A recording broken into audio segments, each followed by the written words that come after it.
Greetings and salutations, travelers. Welcome back to the Inn of Planar Crossroads, and as always, welcome back to our Around the Hearth discussions. This time, we are discussing Steampunk. So, we're going to talk about Steampunk and using it in your games. Last time, if you don't know what prefix plus suffix means when you're talking about this type of punk or that type of punk, go check our last chat, which is What's Punk? And hopefully that will give you an idea of kind of nailing down if you're doing something with just an aesthetic type of Edwardian thing, in the case of Steampunk, or if you are actually doing something punky. If you're actually doing something that has like a counterculture type of idea, or something going against or changing the established norms. So, that is what I've got for that. Before we get into the discussion, let's go ahead and touch on our announcements. So I'll go first like I usually do, and then everybody else can talk about what do they want to talk about for their announcements. I am Adam L. Spain with the Inn of Planar Crossroads. We are going to be, like I said, discussing Steampunk, but until then we're going to be getting to our goal of $100 per month of support from you guys. That can be done through PayPal, Subscribestar, Locals, all that type of stuff, direct contact. I didn't announce it last time, but we do have our landing page at least up and running. TheIoPC.com or innofplanarcrossroads.com gets you to a little site that has buttons that you can click to go to our different links and all that. So it takes you to our Twitter or X or whatever it's called right now. It takes you to our Facebook and all those type of things. So, that's what we've got going on. You should be seeing live streams at least a little bit every now and then from us, especially as we're getting back into the Adventure Academias. So I'll hopefully be able to do those. I think that's what I've got. So let me see. We went up and over. This time we're going to go down and over. So Scrat, you're first, and we'll do Scrat, Kane, and then Dan. Alright, it's me, Scrap, from Squirrel Plays over on YouTube, and I spend most of my time talking about now you got me doing it. Talking about TTRPG games, as well as some world building and character development, more so from a writing perspective, which means we can just take a look at the story from a game, take a look at the story from a TTRPG world, or a movie or a show, whatever the case may be, and sometimes I will drag in other people's works that are following along on the channel. We've had some good fun chats there, and every now and then again I get to talk about a video game, and might be talking about Baldur's Gate 3, since that's all the hot topic and the rage right now. We'll see. That's all I got. Alright. You're up, Kane. You're muted. It's just like the old days. Yeah.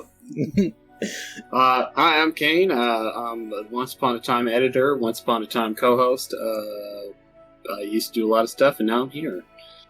Yeah. I'm back here, I should say. There you go. After a long hiatus. Yeah. Well, he is my favorite Canadian. I could hardly resist him continuing to invite him. He just... Who was I to refuse such a generous offer? That's right. Who were you to refuse? What was up with the... Oh. Alright. Okay, what you got, Dan? Hi, I'm Dan. Avenue Studios. You can find us on Rumble, YouTube, and anywhere you listen to your podcast. We're doing a lot of streaming on Rumble, Jake's Maps and Chill, and some video game stuff. And then, most importantly, with this theme collaboration, on the second Thursday of every month, we do a Forest Forge where we build a one-shot based on the discussions we have over here on the Hearth. So Adam, Jacob, and I will put that together, and then at the end of the month, the last Thursday of the month, we play it live with some of our supporters. So, of course, join us over there to see how we use some of these discussions and incorporate into the game. We'll be doing a modern-day, Everyday Heroes 5th edition for this game. So I'll be really interested to see how we put that together and how it plays. And, of course, After Quest, Wednesday, 6:30 p.m. Eastern is our main campaign live stream. So join us if you can. And let's talk Steampunk. All right. we'll get right into that once we do Levi's Spotlight. So, Levi's Spotlight, this time, Levi's not here, but he's probably he had something go on at work last time. Maybe that's what happened this time. I don't know. We're carrying on his namesake by this time shouting out Balsa's Table. There we go. Balsa's Table Tales. And it's up there on the screen for y'all. He's doing some Call of Cthulhu content as far as putting out those, I think they're abbreviated story times of his actual sessions that have ran in Call of Cthulhu, and then in tips and tricks and stuff like that. So he's been more active a little lately, but his upload schedule is not particularly on all the time, but the stories are worth listening to. So there you go. That's what I say. He's got 378 subscribers right now. Go over there, leave a comment, say the Interplanar Crossroads sent you, and let him know. 379 now, I just said. Okay. Get him to 400. 400. Okay. We better go ahead and get into this, though, because I'm pretty sure Steampunk, we have plenty of ways to do that. So we've done our announcements. We've done our Levi's Spotlight. Now, come on in, travelers. Join us around the hearth. Grab your preferred beverage or whatever you would like, and discuss with us Steampunk. Skål. Alright. So, start off with notes like we usually do, and then get into the free-form discussion stuff. So, as far as Steampunk goes, you're going to be dealing with, most of the time, Edwardian fashion senses. Of course, steam as the main power source. Something interesting to consider is this is part of the Wild West era. This is part of right after the Civil War. Even during the Civil War, you could do some neat games with steampunky ideas. So that's cool. As far as examples, there's League of Extraordinary Gentlemen, Wild Wild West, both the TV and the movie, and then Steam Boy, which is an anime movie. A question you can ask yourself is, to kind of get yourself in a thought pattern of doing things, is how would I do this in the past with that Steam technology? So how would I do X, Y, or Z with Steam technology? And that's a way you can do that, like a car. And fast forward it, bring it forward if you want to. Maybe that became the dominant thing. As far as, oh, there's Levi. There's Levi. Okay, so he's joining in. There he is. Yo. Good timing. Yep. Which section are we on? Steampunk. I'm doing the intro notes and stuff like that. So, let me see. Punk is a real guy. No, it's not. Why is it mirrored? I don't know. Is it mirrored for you? Yes. Knup, Lear. Ah, FC. What I tried to do originally was backwards, and I had to flip it. Punk. Perfect. It's so punk. Yeah. Yeah. There's nothing more punk than Cyrillic. Alright, there you go. I dispute this squirrel's claim, but we have to continue with our chat, so I will allow it. Alright. And as far as things to think about, this is probably a hot take for some people. Most people consider Cyberpunk to be the first punk. I don't necessarily agree. I think that Steampunk is the first punk because here's my thing. Jules Verne, Mary Shelley, H.G. Wells, all of that is very steampunk. All of those stories are very steampunk. They just didn't call it steampunk then. It's kind of like how we redefine things now. So that's why I think it's inaccurate to say Cyberpunk was the first punk. It may have been the first thing called something punk, but It is. I wouldn't necessarily call it the first punk. And this also First brings... of its name, not of its genre. Yeah, first of his name, not of his line. There you go. I like that. Well, the Great Jules Verne is probably the earliest sort of thing in the genre. Mm-hmm. Yeah. And there was actually, just as a kind of addition to that, there's a story by, I wrote it down, Edward S. Ellis, that I have not looked at, but I would like to. Steam Man of the Prairies. Or Prairies. Read my notes. They're very different things. Yes. You gotta be certain. Steam Man are of we the on the prairies Prairies. or in the priory? We're in the prairies, I believe. But those are all steampunk. And I saw Kane nodding along with League of Extraordinary Gentlemen. Much maligned movie, but very fun. Yeah. Well, I mean, I would also say the terrible Van Helsing movie with the gas-powered crossbow. Yep. Definitely has that steampunk type of aesthetic. So there you go. All right, y'all. Free flow. Go into it. See what you got on this steampunk stuff and how to use it in games. Just put gears on everything. That's what I said in the last one. Yeah. Gears everywhere. I mean, it worked for Wild Wild West. That gear has a gear on it. It could be an interesting starting point, because, Grant, you were talking last time about how you feel this one has something more tangible for players to grab onto, or something more practical, because it is true, you can throw some pistons, get some steam going, have some clockwork stuff. Your mechanics will laugh at you, but the general Yeah. majority.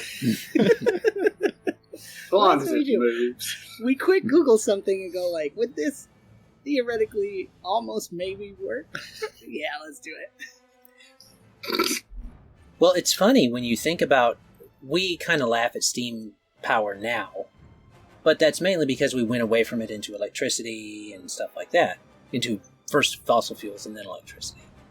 But if you think about it, with if you invest in that type of technology, you can do a lot more with it than they did in that time, simply because we have different materials and refinement processes, so you can fast forward it some without being too outside of mechanical engineering. I mean, like we said before, we still heat up water for electricity. Yeah, I'm like, Yeah. we're just like delayed access steam IRL. Delayed access. Woof. Okay. Well, it's like the steam. We're steampunk, and then we just like you have to wait a little bit, but then you get a lot more of it other places. I'm on that day one DLC patch notes electricity. That's really good.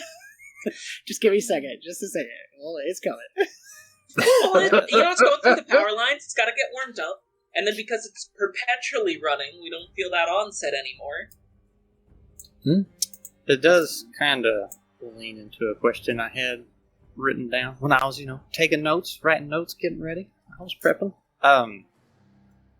The steam, again, my limited exposure. The steampunk I've always seen has always been, like you said, in that Victorian kind of era. But what would a futuristic steampunk world look like? The Canadians got a thought. Well, the most modern one I can think of is Legend of Korra. Because That's not pretty much bad. all of the tech in Legend of Korra is, like, very in line with that brass and knobs steampunk aesthetic. Even the I'm trying to robot remember. It's been a long things. time. Right. It would. I think it would technically be Aetherpunk just because they're bending to get it, Mhm. but you can do that same thing, like Kane's saying, with no bending. So that's Wonder one. if like a really futuristic steampunk would, instead of water, have some other sci-fi material that like somehow makes it so you don't need as much water for a similar amount of force for how it expands and contracts. Well, and that would be like the limitation of steam power, right? Would be your rate of return, because Yeah. like steam engines are really big and heavy and clunky because you need a lot of water to generate X amount of steam over X amount of time. Yeah, and we have fancy expandy gassium that boils at like body temperature. I'm going to suggest maybe workshop that name, but... Yeah, but I needed a name that is dumb but auto-explains itself for the quickness of conversation. If you're actually putting this in your game, please, throw someone's name on it and say they discovered it, and it's Themium. Themium. Well, I mean, you could use Themium if you want to, but... It's not bad. It's not the worst. And then, like, something that, like, just your body temperature is enough to get it to activate, so you can have, like, bodysuit-style weird steampunk gears rolling around on the mad scientist not too worried about exploding. Well, there are materials on the periodic table that boil at room temperature, so... I mean, you could do things like that. They would also need to condense. It's a whole... I guess the science is funky. Yes. That's it. That's who invented it. I would throw out, though, that you don't want to lose that aesthetic, and the larger contraptions is part of that. I mean... That's the point. There's a balance, but if we're playing in TTRPG, there's a lot of flexibility. Well, you've definitely got your suspension of disbelief. You got a lot of leniency on whether or not this train engine will make this boat fly. There. I'm just imagining the story behind the Themium. There was a whole group of people that came up with it, and they were all squawking and arguing who was going to get named, and their boss, that they're all supposed to be punking and rebelling against, just said, well, I'm just going to call it Themium, because y'all can't make up your minds. So. Bam, they did it. Themium. Sounds like their boss is a punk. And the boss was grumpy, so they didn't get to conclude their names. Fair enough. Well, I will throw out there that a lot about the viability of the water that was used was about the purity of the water. So there was this idea that if you could get really, really pure water, it would work better. And this is kind of what we see today when we use water for rocket fuel. We use hydrogen. Hydrogen is a great fuel. It is our best rocket fuel that we have right now. But with our current processes, we have to expend quite a bit of energy to get that stripping away of the hydrogen. If you could make it where maybe a hyper-efficient way of doing the steaming process was done, just turbo-electrolysis. Something like that. They were able to highly separate out through different tinkerings because they invested in this instead of fossil fuels, and that means instead of directly in fossil fuels, I should say. And then they did that with steampunk as their propulsion, their engine-based propulsion. I could see that working out to fast forward a little bit, because we're still using water today. We're still using steam today. Mm-hmm. So I now have this image in my head that all of these hyper-advanced steam machines have little bleed vents on them that are just attached to, like, espresso machines. So you can froth your milk. I guess you could. Those. I mean, I feel like steampunk. maintaining a very advanced steam engine must take. It's got this. There are long hours. There's a lot of work involved. You gotta stay awake. You need your caffeine. You might as well froth your milk while you're at it. I mean, let's be honest. They would just write it off as a morale boosting company expense. There you go. Yeah. Which they legitimately have in companies and industrialization in general, so... There you go. That's just history. I have been vindicated in this conversation. Though they just got bland coffee pots and, general workplace coffee, but people were desperate. Levi, don't take this away from me. Right? Steampunk's cooler. That's part of the point. We like the aesthetics. We like the vibe. There's this weird mix of like heavy work, but also like luxury to it. I think is part of the reason we go with like the rich part of Victorian times, because like that's a specific thing to point out. When we say Victorian times, we are talking like rich people Victorian times, as opposed to just like what everyone was dealing with. Right? It's like that nice opulence. It's like our extreme Steam has rewritten things to the point where even if you're kind of poor, there's still some luxury to it. Yeah, we're all the top hat wearing, cane twirling, Edwardian Victorian gentry. We're not the shine box urchins. What, good fellow? What? Well, you could play that, because, let me see. Wild Wild West did do that. It did do a little bit more punk in it, Steampunk. The movie. Yeah? Oh, that's a point. Like, having a steampunk world where you were the punks against all of the rich, fancy machine people, and you're throwing your monkey wrenches in to all the geared boxes. Literally! Oh. I think in that version of steampunk where you're the non-privileged, I think you're like water exists at a premium as in use of all power generation, and you're just trying to get clean water, man. Oh, that would be Ooh, you could do something if you set it far in the future. You could do something where water resources were depleted. That really doesn't literal water wars. Yeah. I mean, it doesn't work in real life, but a lot of this is about fiction, so, you know. Well, how you get it in real life is not that there's no water, it's you get that there's no clean water, and the materials you have to clean out the water aren't good enough for the stuff they put in. Maybe you've got, like, what are those things from Tank Girl? Where they stuck him with the weird little water bottle thing and it drained all the water out of him? Oh, yeah. I don't know what you're talking about. And he was just like a little desiccated mummy afterwards, and he had like a bottle of clean water. That's pretty scary. Like a steam-powered machine walking at you, and it needs to refill its water batteries. Oh, yeah, you will suffice. It's got little stabby water drainy hands. Everybody who's fat really doesn't want to get out and get caught because you are perfect. You are perfect. I ain't into it. That is a definite show of wealth. That you've got enough water and food to get there. But if you ever get stabbed by the water drain... Oh, yeah. The water bots? I don't know. Oh, that would be really interesting. Boys. Well, if you incorporate... So let's say... Just throwing this out there. Let's say that this is something that these bots can do to refuel themselves. And let's say that only the super rich get really fat, because they're the only ones that can afford to have water weight on them in the first place. What happens when you want to assassinate someone in the higher-ups like that?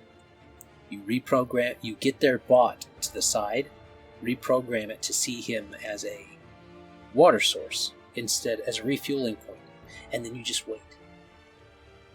And then water stores insufficient, sir. Would you like me to pause and refill? Yes, of course. Yes. You'll fill up and come back and make my coffee. Yes, sir.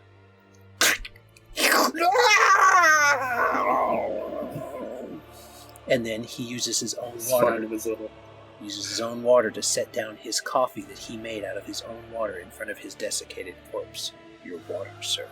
Oh, yeah. His attendants just come in and find a little Tutankhamun-looking mummy boy sat at his desk in front of a fresh espresso.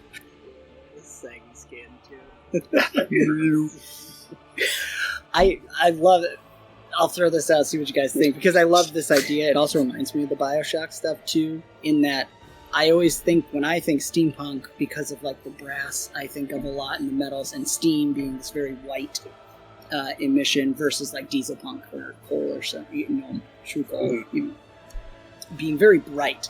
and like we're saying, affluent seeming, and everything's hopeful. It's like at the burgeoning of the Industrial Revolution, of hyperbolic optimism to it, and then having stuff like that is in stark contrast to it. For me, I really enjoy for steampunk, and I think maybe that gets both ends of it. Having the aesthetic being bright and seemingly happy, but there's this dark undertone to it that contrasts the visuals.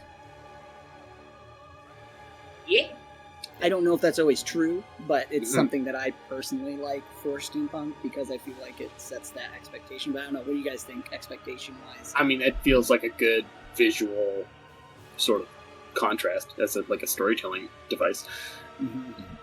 But I think it would really come down to the type of story you were telling. I mean, it's all stories are in some way, I feel, maybe inherently political, so it's probably it might be a rich-poor thing, it might be just like for companies at war with each other, it could be a resource thing, it could be I mean, it's steam, right? So it's not directly polluting the air, it just rains a lot, I guess. Just turns everywhere into Seattle.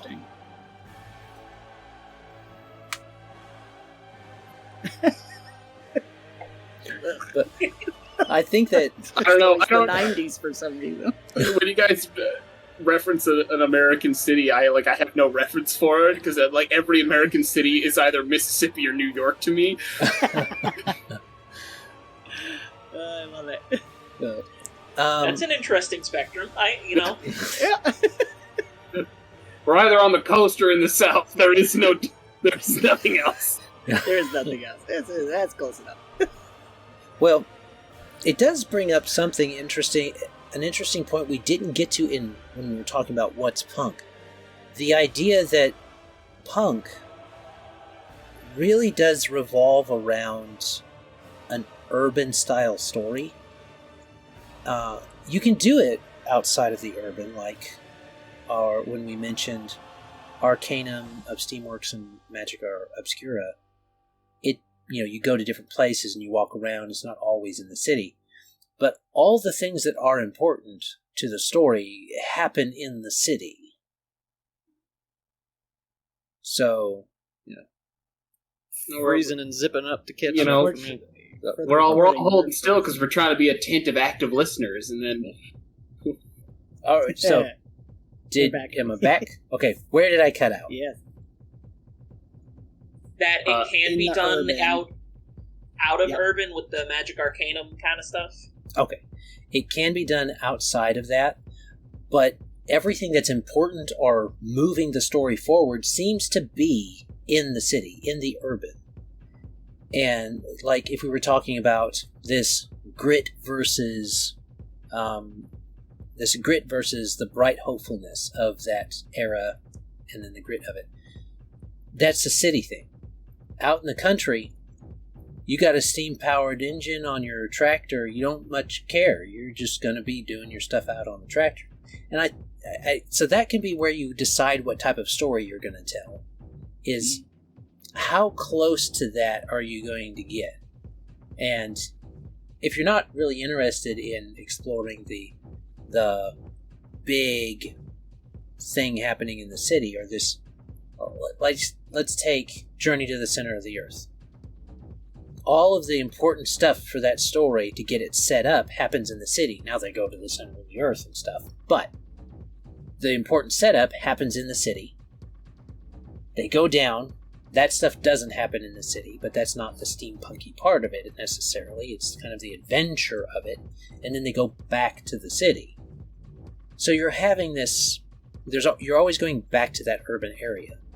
This is something that I think a lot of punk deals with, is that urban type of setup. Yeah. And the struggle between the classes, the differences, not always struggles, but differences between the two classes, or, well, the multi-classes, if it's got a middle class and stuff like that, and things along that line.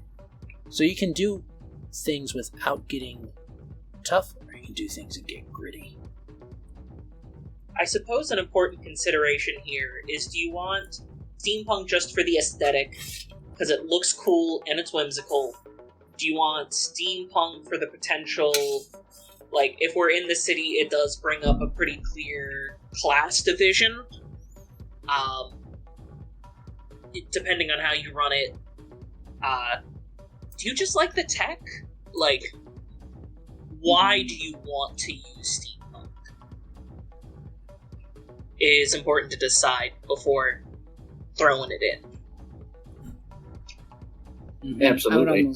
I would say, how deep do you want to go? Because my assumption would be, if you say you're running a steampunk game, some level of the aesthetic is assumed. So that's always going to be there some way, but how deep do you want to go into it? Well, there's a couple of aesthetics that come to mind specifically for me when I think of the steampunk genre that don't, at least in my experience, occur super often outside of steampunk. And one of them sort of being in contrast to like always returning to an urban environment is like the idea of sky pirates, you know, the dirigible ships, where like that sort of steampunk is sort of like presented and written to show you like the pursuit of freedom, absent a lot of the, you know, the shackles of an urban environment of a city, and that's very in line with the sort of anti-establishment DIY ethic of punk.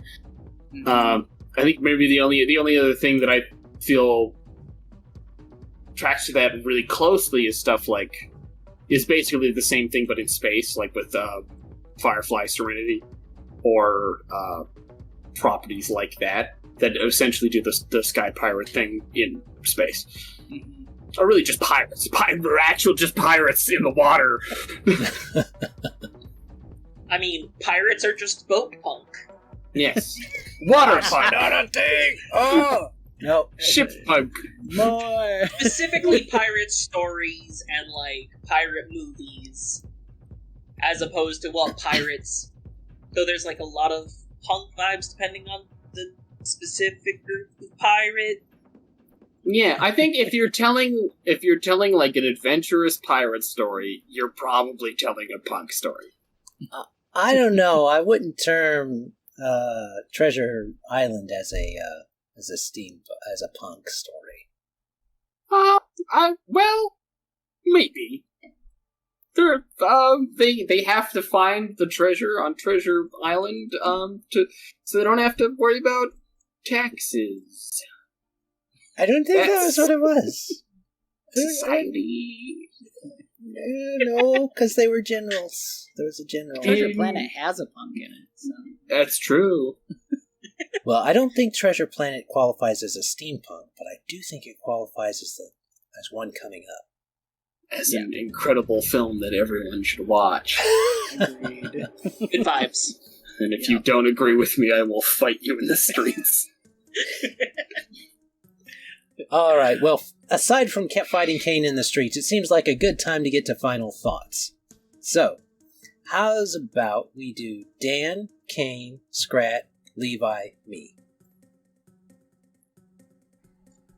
All right.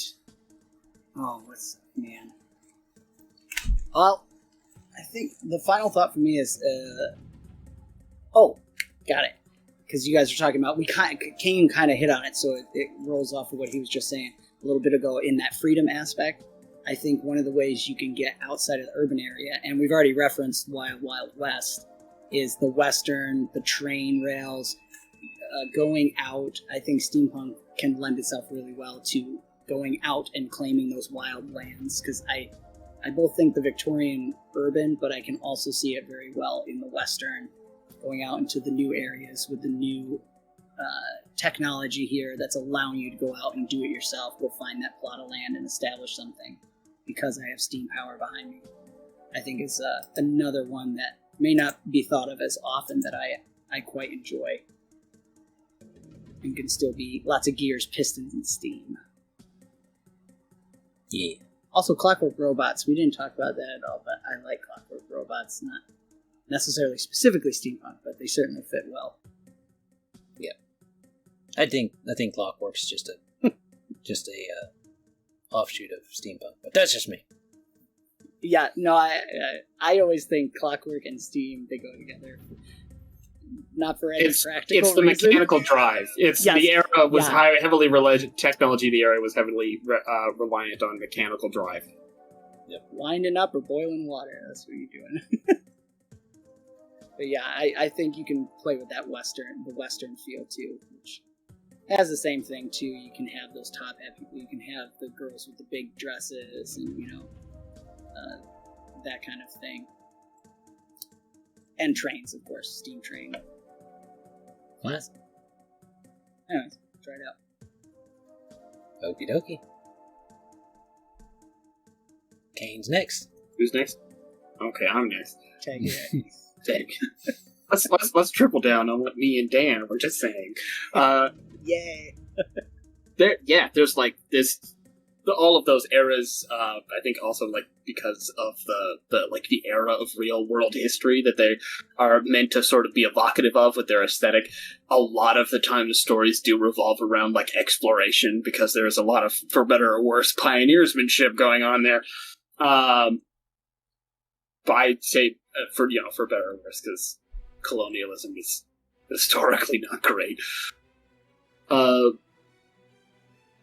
But there's definitely like aspects of the storytelling, not exclusive to steampunk, but like very common steampunk about like finding, discovery, which you don't see in cyberpunk because we're hyper interconnected and everything's been seen before, and it's just about making the best of a bad situation.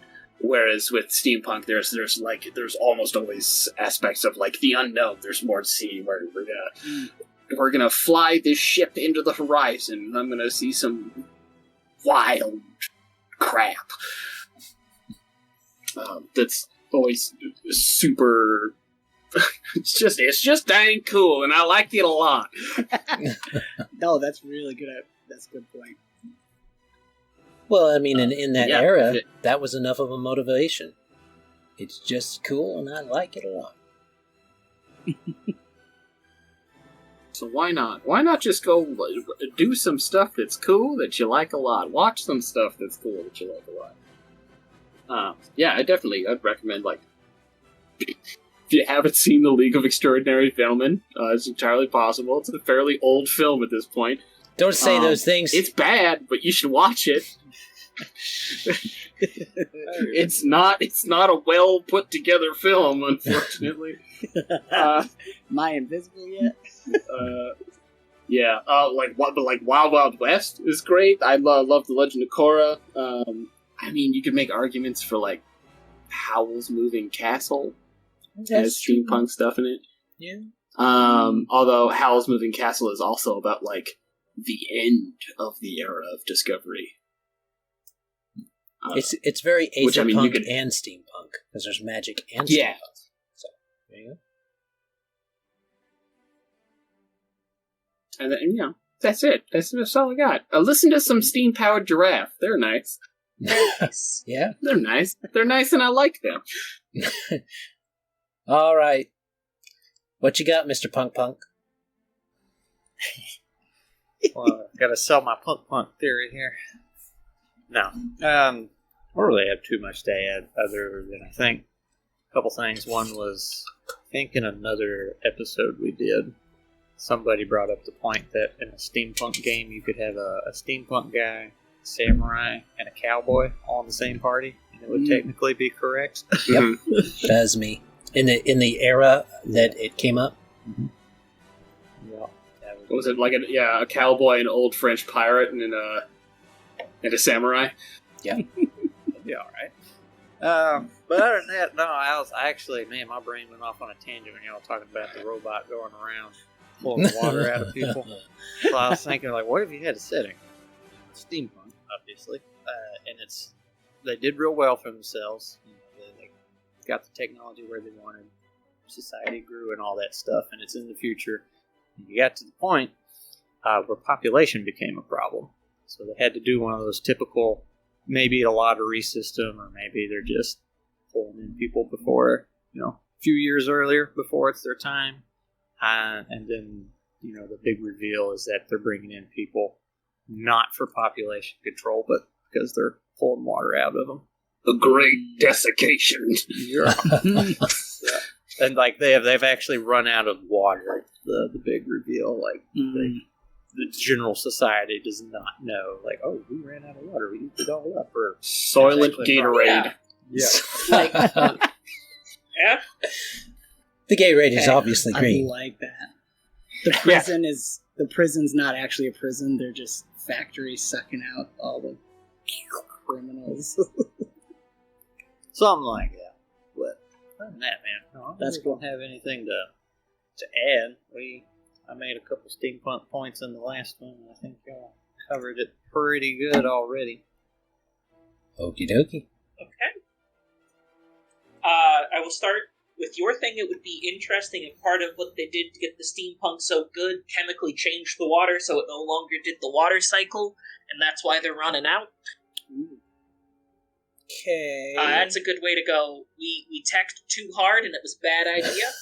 How does it not do the water cycle? Does it just stay steam? Do you mean like it doesn't do physical states of matter, or does it refuses to go in the dirt? It chemically becomes something other than water. Okay. It's the Vimium that ruined everything. Well, no, in this case, as opposed to Vemium, it's just like, oh, nope, so this isn't a real example, because I don't have my chemistry unlocked. Oh, it's not water, it's peroxide now. Can't get enough back. You could do something where maybe if they had to do maybe they did some kind of additive to the water to make it more unstable to do that, and then the steam becomes acid rain. That might be doable. Yeah, I know, you said peroxide, now I'm just terrified of H2O2 boiling. Yeah, but basically... Does it sound like a good time? If you're doing that sort of setting, look into the science yourself, come up with a better idea than me. This is like couple seconds in response to someone else. And don't time for your own game. Don't get too upset if you can't find a way to mess up the water cycle, because it's incredibly hard to mess up the water cycle. So don't worry if you can't. Or just add unobtainium. That's easy enough. Quick way to mess it up. Some weird thing that does it. Anyway, I guess the other thing is steampunk is often a pretty camp genre. Feel free to have a lot of fun with weirdness and jank the science. And are you okay, Yes. Kane? In practice, hydrogen peroxide will undergo potentially explosive thermal decomposition. Nice. Maybe they were using water and now they're not. There we go. Good to know. I didn't know that would happen. It's their version of like Chernobyl or something. Yeah, don't boil hydrogen peroxide. It will explode. And then give us acid rain, and that's what... It'd work. It'd work. We do not endorse on this channel putting hydrogen peroxide in your combustion engines. So. Oh yeah. I'm not saying it's a good idea. I'm just saying it would work. Kane's over there just waiting with the camcorder saying, I'm not saying it's a good idea. I just think it's cool. I'm not saying you should do it, but I mean, I got the World Star logo watermarking over here. Come on. Put it in your game. Won't hurt nobody. Yeah, it's fine. Don't worry about it. Alright. You got a spare engine block lying around, DM me. Just accidentally killed my players. You mean the characters, right? Right? Yeah. I mean both. Technically. Technically. Alright. Well, my final thought is that when you're considering doing these different punks, you don't be afraid. In fact, I encourage you to draw on things from history around that era, because you're basically making alternate history and some fun alternate history games. So you can have, it happens in the era of this, so you can have like President Grant or even President Abraham Lincoln if you want to. Play into that Abraham Lincoln vampire hunter thing, you know? That was a thing that happened. Classic. But you can... That he hunted vampires? That was a thing that happened? Are we... Sure! Are we going on record? Solid. If there's a multiverse at some point, he probably did. I feel like we're making a lot of excuses. But it's basically alternate history fun. So don't be afraid, like they said, to have fun with it. And Steampunk does lend itself to that hopeful adventure type of game and stuff like that. Because there was a lot of hope during that industrial revolution. And using that to your advantage, using those resources that were there. So don't be afraid to use real city maps of that era, real things from that era, real events that happened in that era, and then give them a nice steampunk twist or something like that. And that can be something that you can do to have a lot of fun with your stuff. And you can, again, going back to drawing from that era, look at the tech that they had, because all of these punks that we're talking about here, at least that we're talking about. So we got Steampunk, Teslapunk, and then Solarpunk for our chats. Well, Steampunk and Teslapunk, those are like H.G. Wells, Mary Shelley, Jules Verne. Those were, at the time they were written, contemporary sci-fi. They were contemporary sci-fi. Meaning that the stuff we're doing today, you could have some decades in the future. It would have to be kind of, I'm not sure how it would be. People may be having whatever punk they call our era, or doing something in our era that's punkish. And it's like, it'd just be taking our contemporary sci-fi and seeing how they thought the world would be in a few years, and taking it and having fun with it. Because when Jules Verne and all of them were writing and the steampunk stuff was happening, they thought you'd have balloon-supported walks across lakes. That would be a thing people would do. They thought you would have personalized hot air balloon travel. Because that's the tech they had, and they just pushed it forward. There are pictures of the things that the popular mechanics of the time thought would happen. So, just take some of those things and say they happened. It's pretty neat.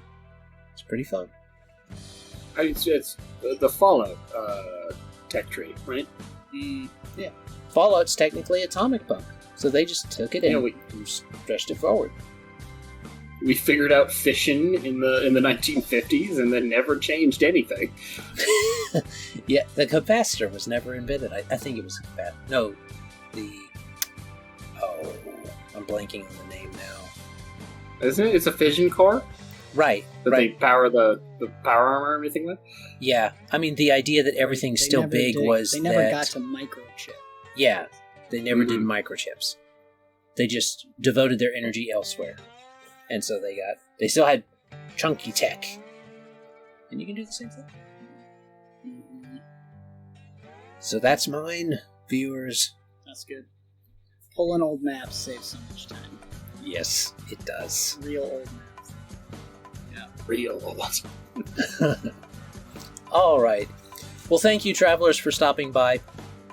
We hope you have enjoyed this discussion on Steampunk and have been able to get some tips and tricks for using it in your games.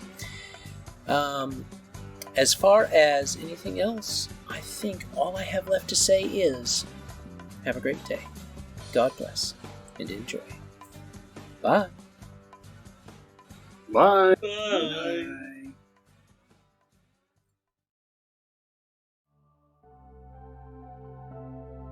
This content was made possible by travelers and viewers like you. Thank you.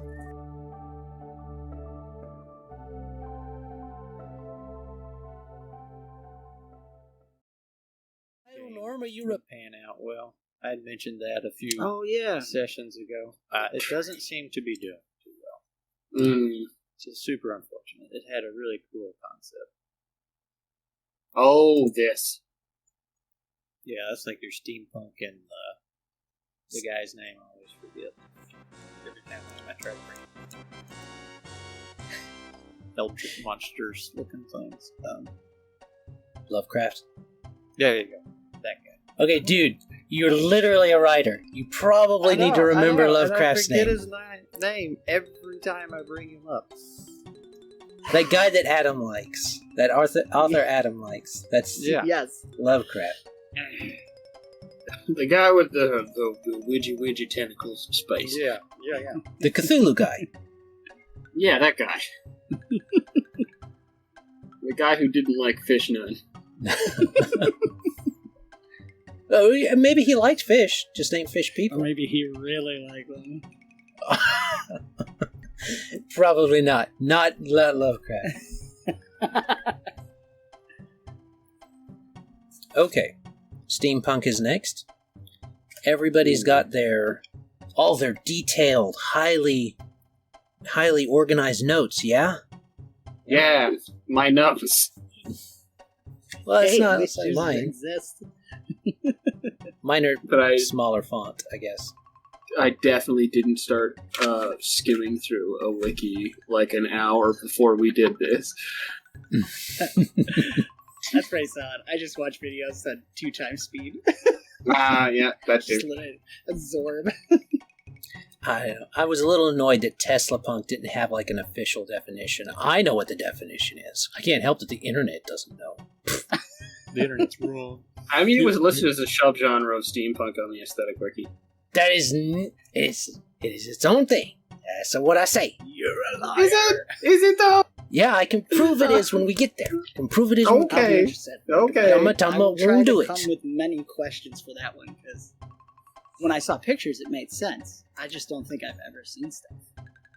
Well, a lot of the times you see stuff that says it's steampunk when it's actually Tesla Punk. Oh, alright. So, there is that. Don't slap the boom arm. You muted yourself, you know. I did, I know, because I was gonna hit it. Someone told me that they know why flies go for the face, because they smell death. Apparently, I smell like death. Because I'm old. I'm just an old man.